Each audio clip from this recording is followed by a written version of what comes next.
right, y'all. So let's rock it. We're gonna end up we're rocking and rolling, and we're coming into what we are classifying as episode 2 of the self-discoverment, self-journey, self-healing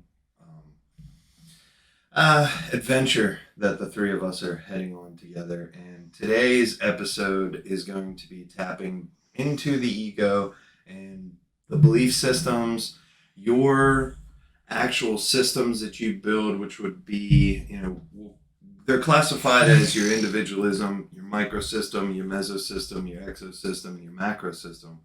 But to put it in, I would say, way more layman's terms, would be your innermost circle, your inner circle, and then who you allow to still be in your aura.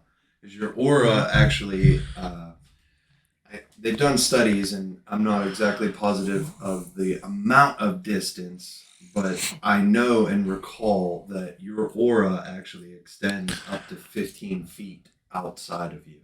So your energy that you're releasing onto the world is felt up to 15 feet away from you. So that's where I used to have a coworker, and when they would come to work, I could feel a difference. When they walked in, they hated being there. They hated it. Like, you could tell that they just, like, that wasn't what they were supposed to be doing. And I swear to God, they sat behind me, and I would sit there and try to do my work.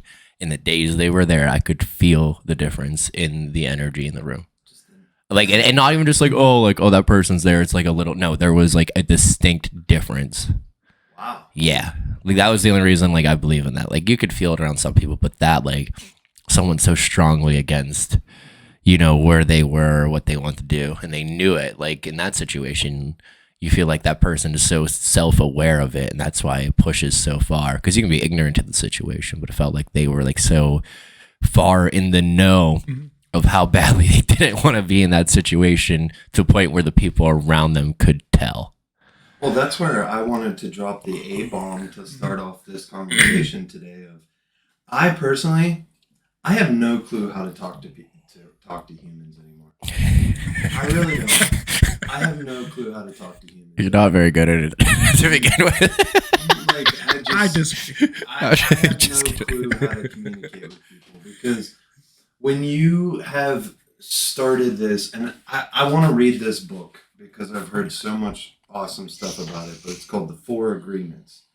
And I want to read this book, and I would like to challenge the three of us to read this book together. Let's do it. I got it to loan it to you. You have it? You're like, I know Brandon has. He has like I knew a million self-development. Yeah. Okay. But that book basically breaks down in itself that it teaches you that every single thing that is being portrayed out by any other person is ultimately stems back to them and their own trauma and their own issues. And so every time I communicate with someone, they think that I'm like holding grudges, and that I've held on to all this stuff, and that I bring up the past because I'm still holding on to it. I don't understand that. I don't understand that. It's not a matter of like bringing up the past and holding on to grudges. It's just hey, this happened. This was a fact that happened in our life that I'm still like thinking about from time to time. It's not that I'm upset about it. It's not that it brings me sadness when I think about it. It's just that in my growth right now, and in my process of trying to change myself, like, I'm taking stock of my life, and I'm taking stock of the people that are in my life directly. Mm-hmm. And it's not a matter of holding grudges. It's a matter of kind of compartmentalizing what those people have done as of most recently to me or around me. Yeah. Or how they made me feel the last time I was in a situation around people with them. Right. It's not like, it's like memories. Like, memories aren't like something you remember from the first time when they occurred. You're just remembering the last time you remembered it. So in that sense, it's kind of the same situation with like a person where, like, you're just kind of, you have this buildup of experiences with a person, and while some people are able to differentiate from like, everything's always changing and people are always, moving in different directions, some are able to be able to see people for who they are presently, but then there's also folks who can't get past that, and you have that buildup of experience and trauma where there's resentment and there's a relationship that's kind of broken based off of just past occurrences, and that's hard for people to get through. Even as people change and become different, that's hard for folks to see. Yeah, when is where is the yin to the yang in that situation? Yeah. I don't know. For me, I don't know. Right now, it feels like I need to read that book, and if you haven't read that book or don't have that awareness, like, I don't know if I can fucking communicate with you. Yeah. No, I agree. like it can go anywhere in any situation. Like your parents, like if you hold like some type of resentment over your parents, like in my situation, my parents were like my age when they had me. Dude, I I barely can like do laundry. like barely can, and that's like just me maybe stretching myself too thin. And I live in a building where there's no laundry, so I have to travel. Although the laundromat on my street has reopened, it's like I put that back into the universe. I said I'm so fucking sick of driving 20 minutes to do laundry, and now it's back on my street. So I got laundry, which is great. But with all that being said, it's just it's a situation where I just think that. I don't know. I think, people hold that resentment too hard against folks for 30 years is a long time. It's such a long time. And, if you look into things too much and take things, again, too personally in your life against people and don't realize what their perspective was, that's just going to, it holds you back more than it holds them back. They're living in this ignorance is bliss. They're not even really that same person they were before. And now, you find yourself held back. By you, I mean me, because I've done it before. It's not an easy game to play. Well, how many people start this process of what we're doing right now and then don't think about the concept of me? I was in all of these people's world. Their reality was this version of me. I no longer associate with this version. So I'm going to break this version down and I'm going to build something new. Well, no one takes into account in the stock of understanding of, dude, you're ultimately blowing up someone's reality because they know you as this version and they like you for this version. So you trying to blow yourself up and turn yourself into something new or rise from the ashes like a phoenix into this new version of yourself, you're ultimately leaving behind a version of you that a lot of people were comfortable with. Right. Or you can turn it around and say if you hold people accountable to the actions of a past life, then you're dragging them down into a previous reality that they may not associate with either. Because there's comfortability in other people. Right. Well, what misery loves company. Yeah. I don't like that phrase, but I mean that's the age-old phrase of just right. Why'd you fuck me up and now you figured your shit out and I'm just left here fucked up. That's a bummer for people, for sure.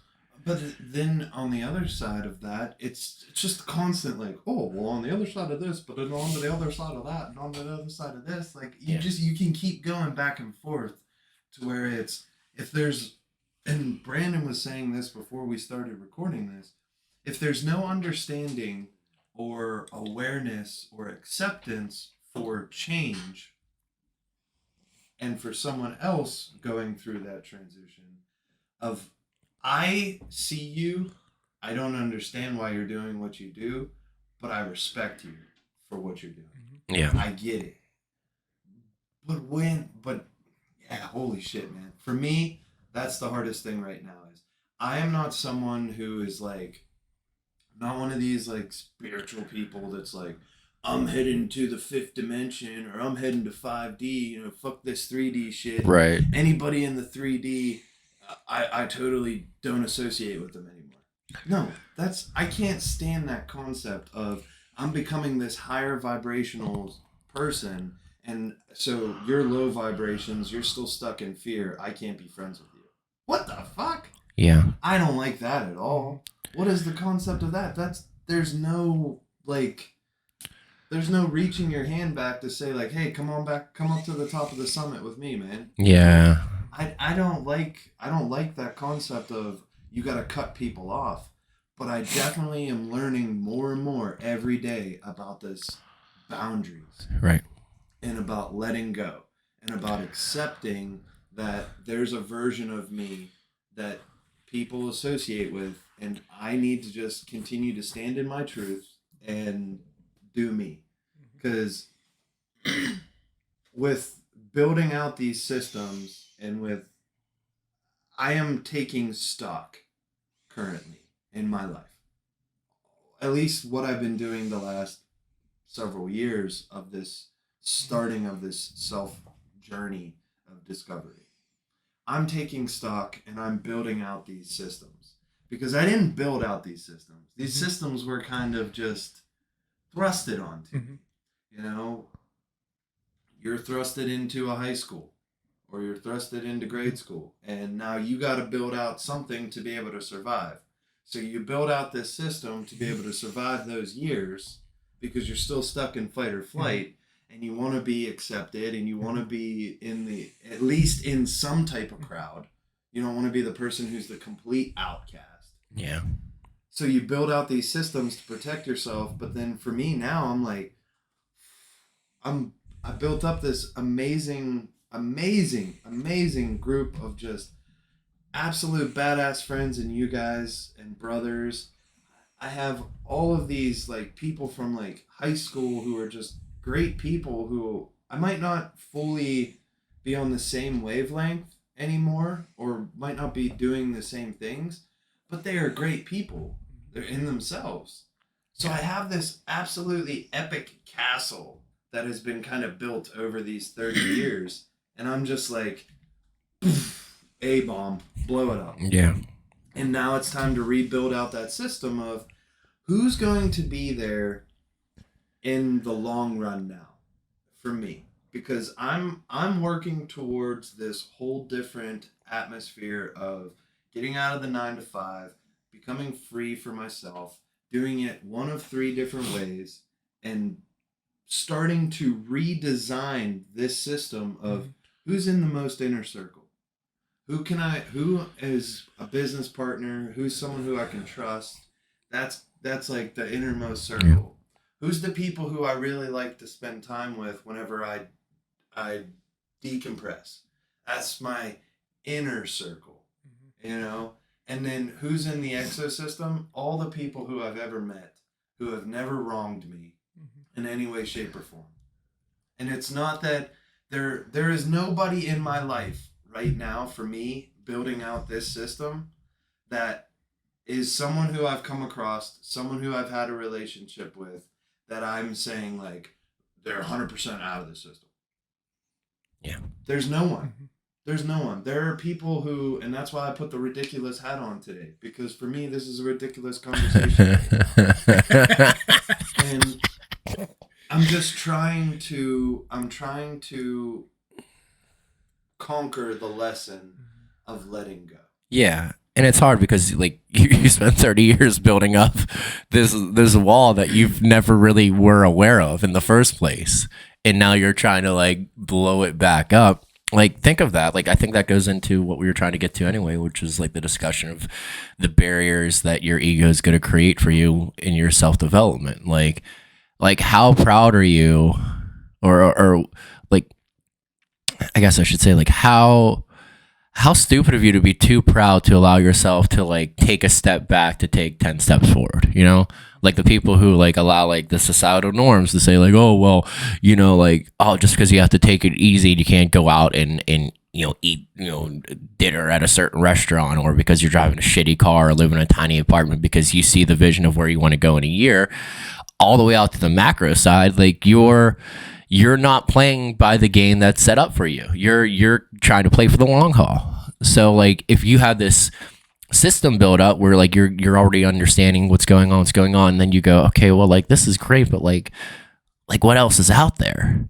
And then you realize the sacrifices you have to make. Well, most people are cool with the complacency of life and just going, I've already built up this whole castle. Well, it's not the nicest castle and it kind of sucks. I just kind of show up here and, the lights flicker and, I don't have laundry here. Yeah. But, but it turns into like, are you too proud to make those changes? Like, the people in your life, the right ones aren't going to hold you back in that situation. That's a conversation, I have to have with myself of like, am I too proud to make these changes or take any type of step back, whether it's, a manner of budgeting myself in life or, setting up barriers so that I'm actually doing things that I want to do as opposed to just doing what I feel I should be doing. Those are all tough conversations, especially as you move on. Every year you do it. Every year you move into it, and there's more people integrate in your life in a very specific and deep manner. It's hard to push back out against what you've built. With all that structure, yeah, came hard work. Yeah, it came, like you said, it came with, and on top of that, how much you use the word sacrifice. How many sacrifices did you make in building this system of not chasing what ultimately was what resonated with you the most, to where now you're like, holy. Yeah, you're like drawing a picture and you're like you're drawing a donut the whole time. You're like halfway done the donut. You're like, I think I just realized I want to draw a dolphin. Started with the curve. You're like, well, I'm so invested with the donut. I got the frosting down. There's no way I could make this into a fucking dolphin. Dio, I'm hungry. But like, Brandon, I'm curious because you have like, there's so many ventures you take on. And I think the best aspects of you are the ones that come out in doing this podcast. So like for you, whether it's in sports or personally or everything, like what kind of ventures have you seen in the sense of like, hey, am I too invested in this to make a change? Like, where do I go from here? So I feel like you've taken on a lot of different things and I appreciate that about you. There's a few interesting things to that about me and taking on different ventures. For all of the viewers, I've had several different jobs. I've also went as far as psychology, then going into counseling, and then I've also been in people's homes, helping them rebuild themselves, helping them build outwards. But it's very interesting because I find myself thinking back to something that somebody said. He's like some kind of guy that talks about like rehabbing millennials, and it's like, well, you won't get better till you accept that you are overcommitted and addicted to stress. And it's like, no, what? It's like, holy hell, I've been overcommitted and addicted to stress my whole life. If I don't have anything to stress out about, I'll be like feeling a little bit nihilistic, and I'll be like, you need something purposeful. Go do this thing that's going to overcommit yourself, overexert yourself, so then you could feel that you have some worth at the end of the day. The idea of stress being your purpose is disgusting. Yeah, I feel like that happens to me all the time, and I'm like, that just burned into me, and it's unforgettable now. It's like, you are addicted to stress. And it's like, well, what would be the worst if you came at the end of the day, you didn't have anything to stress out about? Well, then you wouldn't have anything to talk about. Well, you aren't interesting anymore. You're dull, and you're not going to have any value. And it's like, really? If you don't have anything to stress about today, what the hell else has that 30 years of value that you've built up for meant? Like, I have so many different titles that I could fall back on, references. Hell, I could be like, yeah, I was like, in 1 year, I was a captain of 2 different teams. It's like, okay, cool. What are you doing today? Well, I'm going to go to work and I'm going to go stress out for 12 hours. Like, oh, good job. And it was like, damn, well, that's kind of flawed. But yeah, I feel like I definitely feel a little bit overcommitted in all those roles. And as we talk about all this, I can't help thinking that the diagram kind of looks like the ice wall whenever you mention the wall. But it's funny because we build out. Yeah, doesn't it? But yeah, I think we kind of build out. Like as we invest in ourselves more, we build out. And as we get older, we should be able to influence that system more and more. So individual should build out to the microsystem. You should be able to carry more influence as you get older. As you get older, you might have a rite of passage that moves you past your microsystem into a better role of like adult. Now you're amongst your peers, your family, religious institution. Derek and I went through it together. Confirmation is a huge marker. When you go from 14 to 15, it's like saying, okay, now you're responsible for grooming, taking care of yourself, and having a voice, but not too big of a voice because we don't like that whenever you're young. We don't accept it. Yeah. Unless you're like saying some heavy stuff. And even then, we're still like, what do you know? Like if Yeah. somebody comes up to you says, I met my soulmate at 14, what's your first instinct? Okay, buddy. You're an idiot. Yeah, you don't know anything. But as we grow out, it's funny. It relates to what we were talking about. My constant struggle with is something you discussed, going from third order to fourth order. And this, like what we've talked about in previous podcasts for a refresher for anyone, is going from third order, defining yourselves by your relationships within this system, and going to fourth order, just being self-authoring.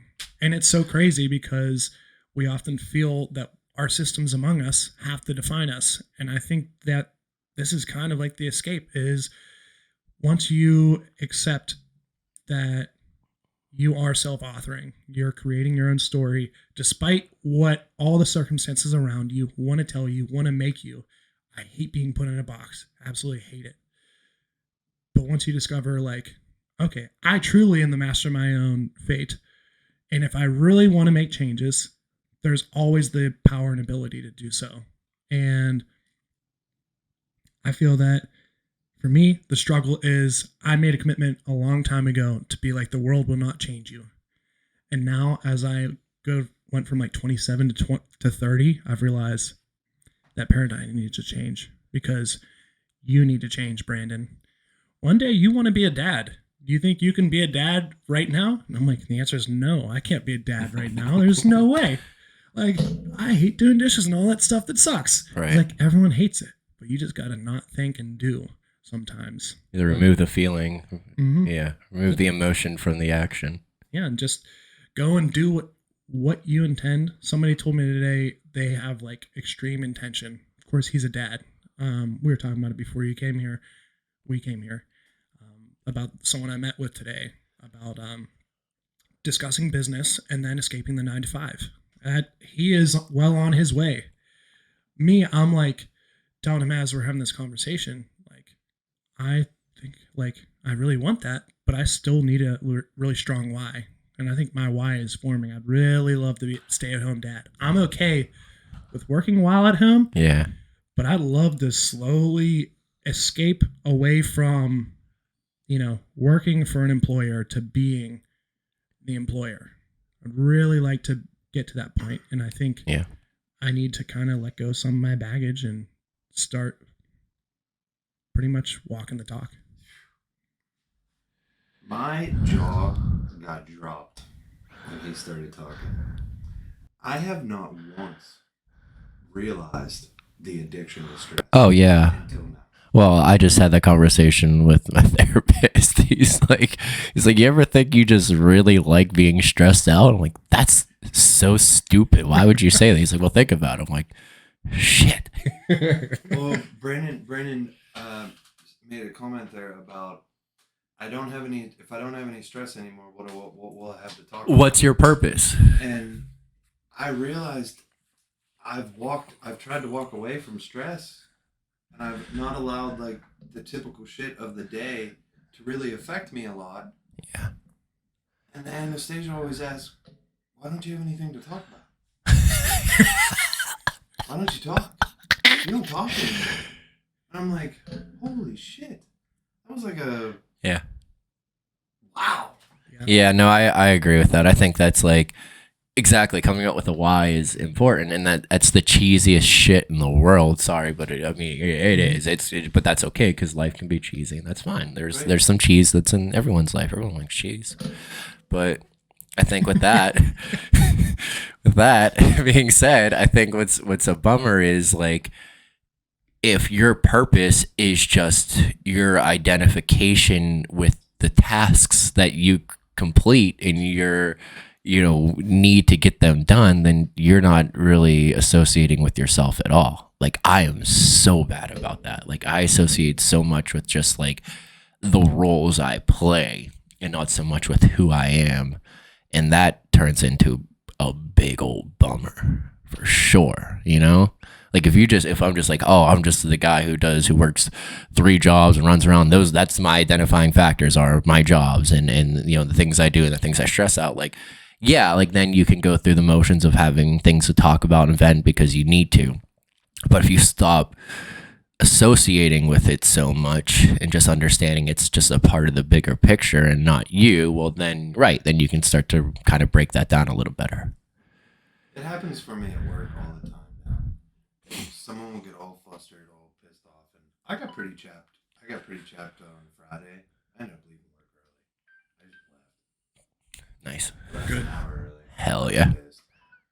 And but so I've realized so often that people try to, when you're at work, like for instance, and when you're working in project management, there's deadlines, and people are just constantly trying to get each other stressed over. We gotta have this done by Friday. And people come to me and they're like, a lot of times people try to joke inside of those stressful situations to try to make it more easily digestible, I guess. And they'll try to jag each other. Like the one guy at work always tries to mess with me. He's like, we're not going to have that done by Friday. And I look at him and I go, okay. He goes, no, seriously, like, we're not pulling it until Friday. So it's not going to be done. And I'm like, okay. What do you want me to do about it? Right. Like, all you're trying to do is fuck with me. Right. At this point, the only thing you're bringing to the table is bumming me the fuck out. Like, that's it. Well, you're trying.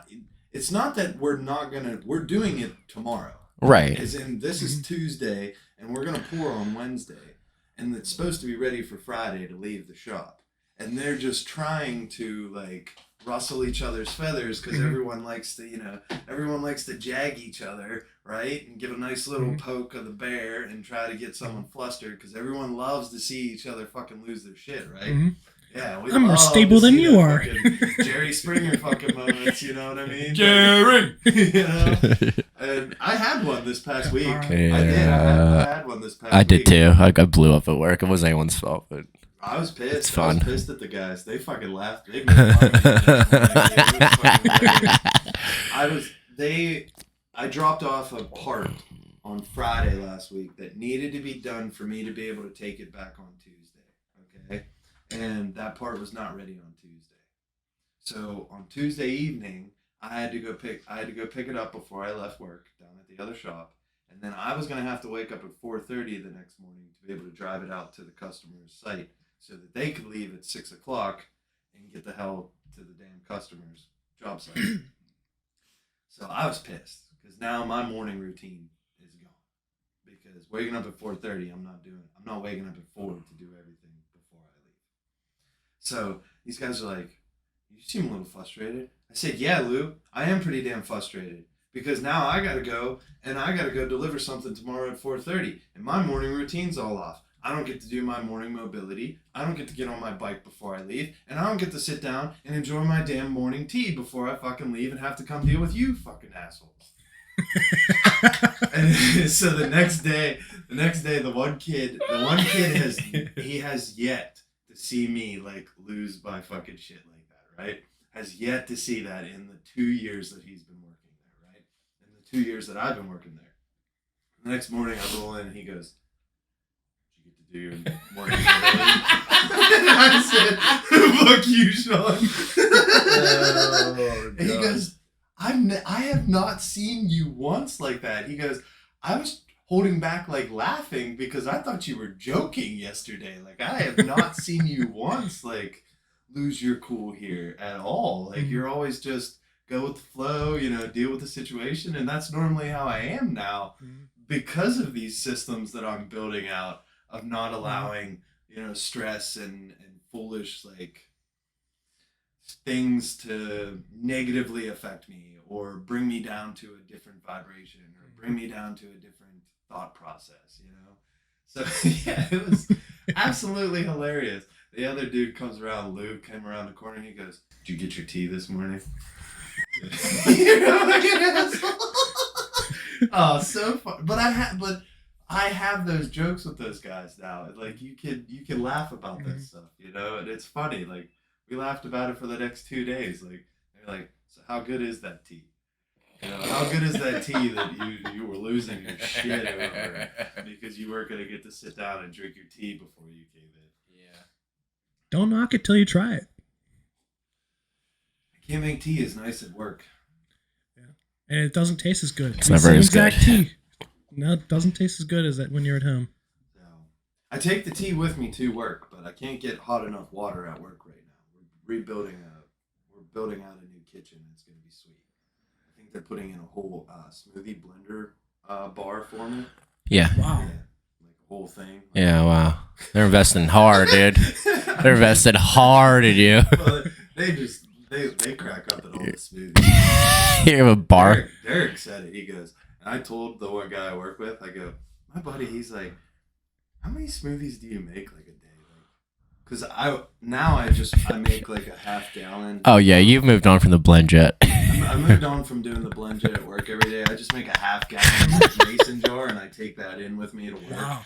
And it's just this big ass fucking thing, and then you can see the whole way through. So everyone's like, "What the hell is that?" Like, Yeah. I'm gonna ask you. And then Senior, he always asks me, he's like, "You gonna drink all that today?" Like, "Yeah, it'll be gone by 10 o'clock. One guy goes, "You're shits, man." I told the one guy I work with, I said, my buddy, we were biking. He goes, how many smoothies do you make a day? And I was like, with that blend jet, easily 4 to 6. Oh. You make 4 to 6 smoothies in an 8-hour day at the office.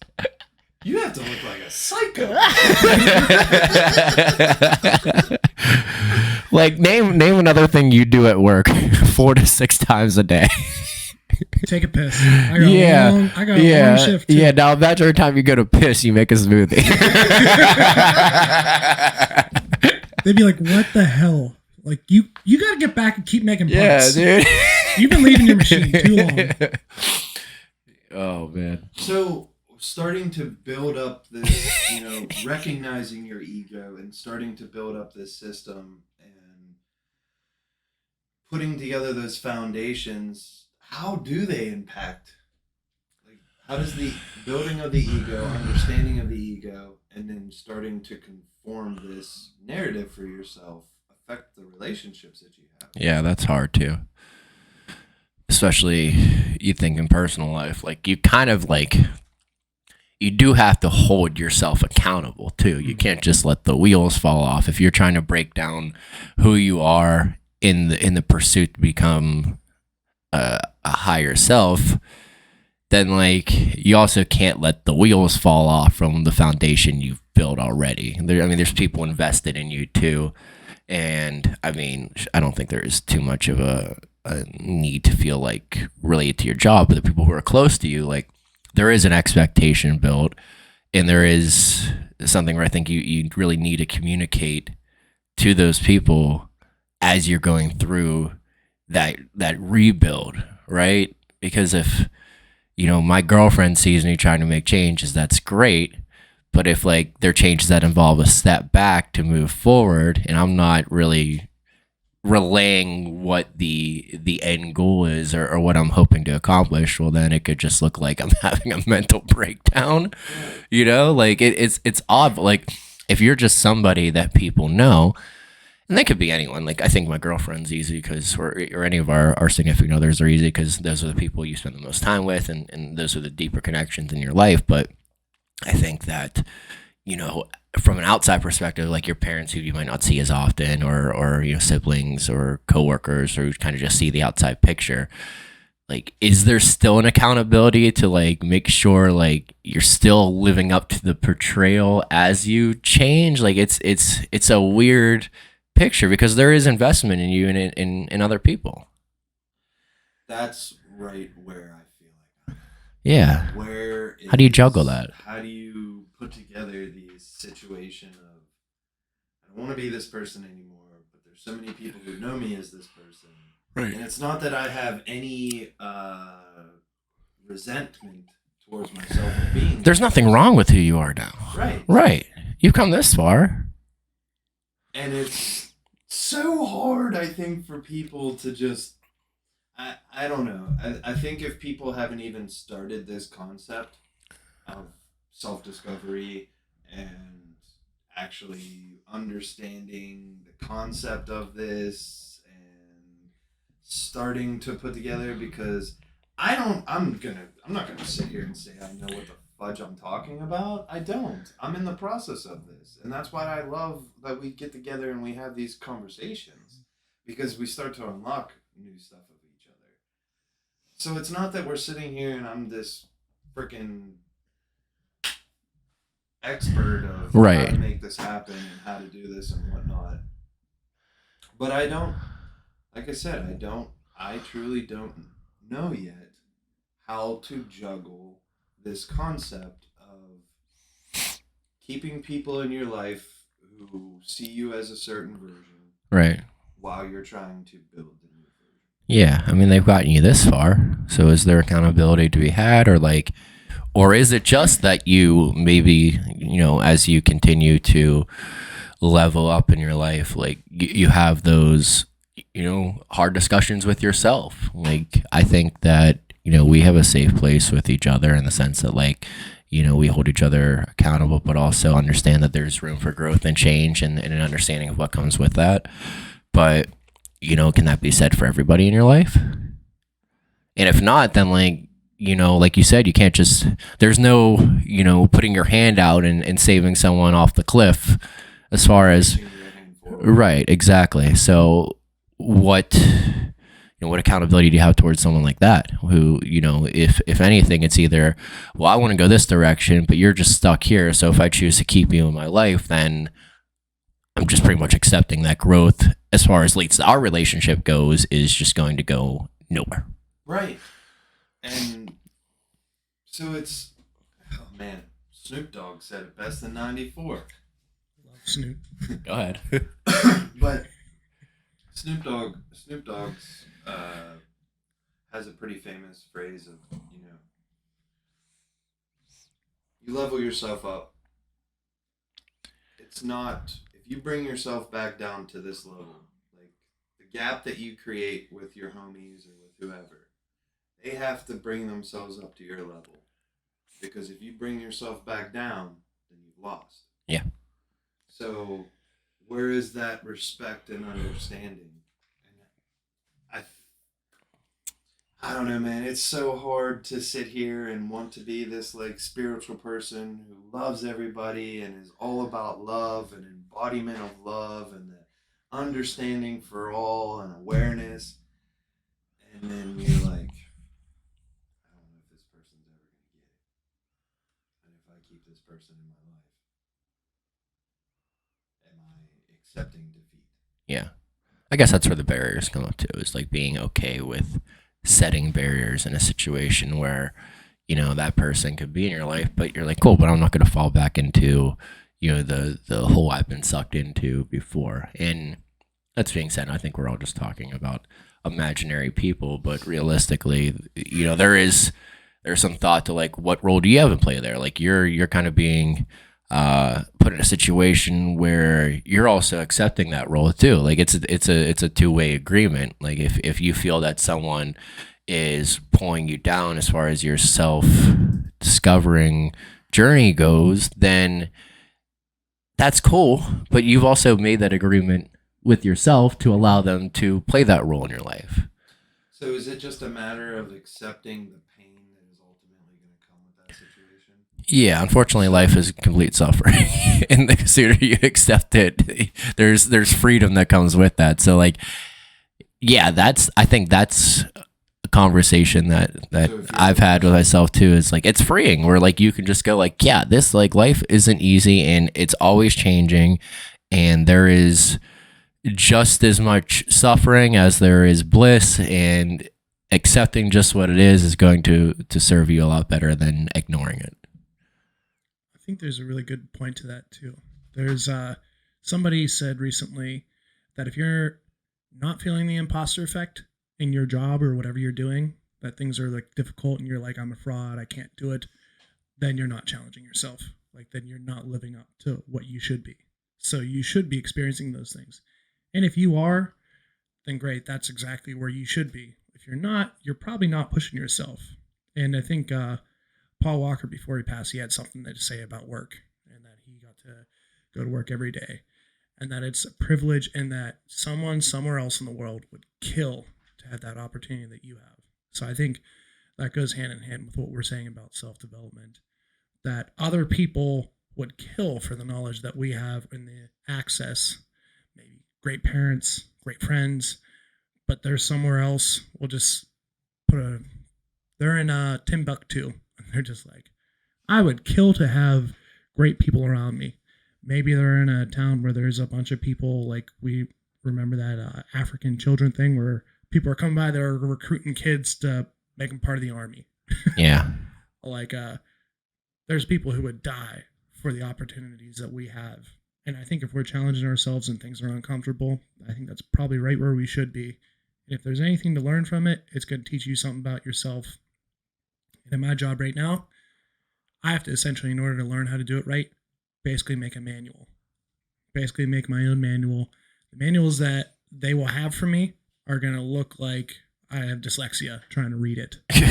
But if I make my own manual, at the end of the day, I'm learning that as a life skill. And I've recently told myself, the job that you're in is an education that you get paid for. And that's what we have to benefit from. But I think mainly what I was saying there in a roundabout way is if you're uncomfortable, I think that's right where you should be. Yeah. With a little wiggle room. Don't get me wrong. There's some uncomfortable things that you have no business in. Yeah. No, it is. And like, I think I said about pride too. It's like, yeah, you can't have too much pride that you can't find the room for change, but you also can't be too proud of like, or you should be proud enough of what you have. And there should be some perspective there of what you actually have accomplished, the tools you have that, some would kill to have. Like, freaking Batman doesn't look at Mr. Freeze and go like, oh dude, you can freeze things, I'm fucked, and then just stop fighting him. You gotta turn around and like use what you have to your strengths to fight whatever battle comes your way. And a little perspective definitely helps there, because any person could look at any person and see the good in them. That's a choice that people have to make, but I think it's still present in everyday life. Like, I think you can look at anyone and any person could find a redeeming quality about just about everybody. And it's not so much getting caught up. Where I'm at my best is when I'm not caught up in my strengths, but like looking into other people and what they bring to the table does help me realize what I also can offer.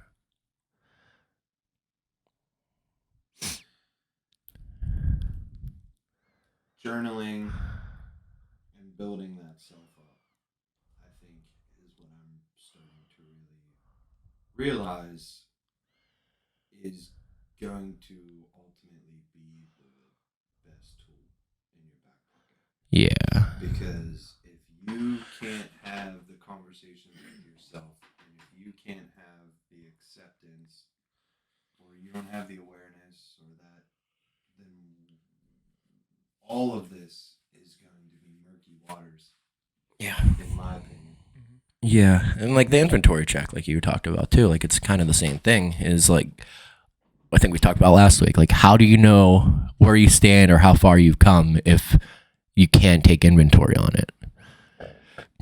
Like I love our concept of everything you have to have a positive and a negative relationship with just about everything. Yeah. Because even going back to imposter syndrome, people would look at imposter syndrome as being this negative thing. But if you have a healthy relationship Right. with that negative situation, then you ultimately are utilizing it as a tool. Yeah. And you're transforming it. You're becoming that alchemist. You know, the alchemist. There's such a fine line to everything. Yeah, it's crazy. And that's where all of this for me builds down to being able to control the only thing that you can truly control, which are your emotions and Yeah. your intention. Right. And where you put the emotions and that intention is what ultimately is going to build out all the rest of this.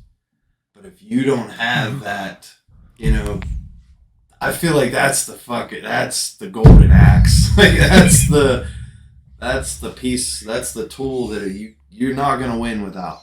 Yeah. I just, that to me, I don't know. What do you guys think? Like, is there any? I don't think there's anything that goes back to building that self as strong as journaling. I think you're right. I think it's pretty much a therapist that will always listen, and that you get to say whatever you want. It's the person you get to turn to, and you get to communicate all of your thoughts. It doesn't have a scheduling time. It just is always there. It's always there for you to write down your thoughts. And I think my mom actually had something nice to mention about, it's not exactly journaling, but it goes hand in hand with imposter syndrome. When you're at work, you learn things all the time that you don't know. And me right now, I'm still relatively new at my job. I've been there for probably around 9 months, but I've switched stations a bunch of times. I've went and worked different parts. I've worked completely different machines. I've done laser, and I've done like cutting raw materials, and then I've done refined materials. And my mom was like, well, write down what you do know and what you don't know, and start to work on what you don't know. But then also, when you learn something new, write it down on a calendar just for that day. And I was like, where's she going with this? Like, is this so I could show it to the boss? Be like, look, I didn't know this, and we need to work on my strength. I am smart. I'm smart. I learned this today. Look at the value I bring. My golden star. But essentially, that's what My sticker. that's what you're doing for yourself, and you're rewarding yourself by reading back. Say you go back a week, a month, and you're like, wow, there's that addiction to stress. Like, I want to almost be mad about it and be like, yeah, I don't know this information. But what you could do that's a better spin on it is be like, wow, each day I learned 3 things that were new to me that I had no idea what to do. And instead of taking the route of like, I'm stupid, this isn't for me, I don't know what I'm doing, instead you say, wow, I wasn't able to do this a week ago. Now I can do 8 more things than I could last week. And boom, you immediately have more confidence in your abilities. Yeah, no, it's like the video gamification of life in a way, because like, Yeah, the accolades. like imagine if you played an RPG game that you could never level up in. There were never any quests. You never had a checklist of things you've done or you have to do. You just walked around, and that was just about it. You have no clue how much time you spent. You're just like picking up things and looking at them and putting it in your pocket. Like maybe like you chop up some wood or whatever, and like you can never go back and say, wow, I sunk thousands of hours into this video game. What the fuck do I have to show for this at all? Like, You got a paycheck. I'm the same asshole I was 30 years ago. But that's the case. Is like, people are like setting the goals and having the checklist of life, or like for me, like I think I have a journal. I think I've written 1 page on it ever. Just not. It's something I definitely need to do more. Now, I'll be honest. Like, I definitely have a healthy idea as far as like self-communication. Like, unfortunately, a lot of that is spent in my brain, so working things out and kind of being that I think the freeing of my thoughts onto paper will benefit me greatly. So I'm gonna try to hold myself accountable to that more, because the alternative is just driving yourself nuts trying to sort through your thoughts like a filing cabinet or any other messy aspect I have to my life that I'm like, oh, I know where I put this thought. It's under the shirt on my bed, you know? Like, I have something good that you might appreciate, our audience might appreciate. I'm not as disciplined as I'd like to be with this, but I have some very simple system: calendar, 4-color pen, and I also have a rubber band to keep them together. Inside, I like having my calendars as mostly like analog, but then what I also do is I put a stack of Post-its in with different categories. So my green has its own relationship to a topic. Red, blue, and black, all of them have their own topic. Huh. So then I have different pages that are for different areas. And whatever months I'm not using, I'll just put it in there. So then at the end of the day, I don't do this at the end of the day. I'm not very disciplined in it. I'm still working on it.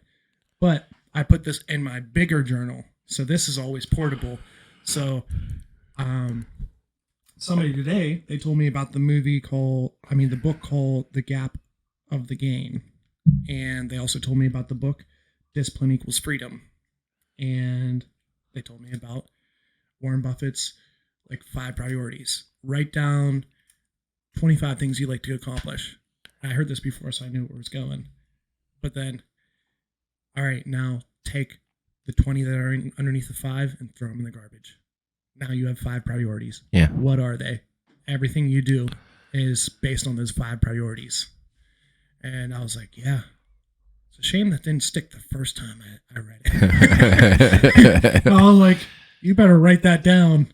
So now I have it written down. It's going to be transferred into my bigger journal, which I call Organized Chaos. Jordan Peterson thing. Yeah. To finalize this episode, I want to know what is red, what is blue, what is green, and what is black. Green is anything that can make me money, or if it's good like business advice or something like that, but it's also film stuff. You guys know I love movies, and that's money to you. I'd like to, yeah. I would like to one day maybe be in a movie or something. I know I just have to start making ambitious little steps that right now with my job is very difficult. So I need to like work on that. So maybe long-term goal. Blue is thoughts and strategy. I actually haven't used them, so I'm like, what are the colors again? Red is to-dos only. Red is to-dos only, okay. Thoughts, that can be blue, but strategy can also be blue. I want to say that ideas are black. Ideas are black. Okay. So it can be varying, but those are all the ones that they fit under. And I want to say that quotes also come up in black. So I'll keep them separate. So ideas, quotes, black. To-dos, strictly red. To-dos get their own color because I don't want to do them. Well, it's very interesting that red, I mean, just going off of the chakras, red for you is your to-dos, Mm-hmm. which red is your root chakra. That's your stuck in fear. That's your fight or flight. Mm-hmm. So to have red as your to-dos, Mhm. like that's your constant, like... your Right. fight It's or the flight. urgency. Yeah. Yeah. That's my super ego. That situation. Yeah. So, today's episode was more so diving into the belief systems and what would be your inner circle, outer circle, and your innermost circle, and the development of those systems and those boundaries that we're putting together.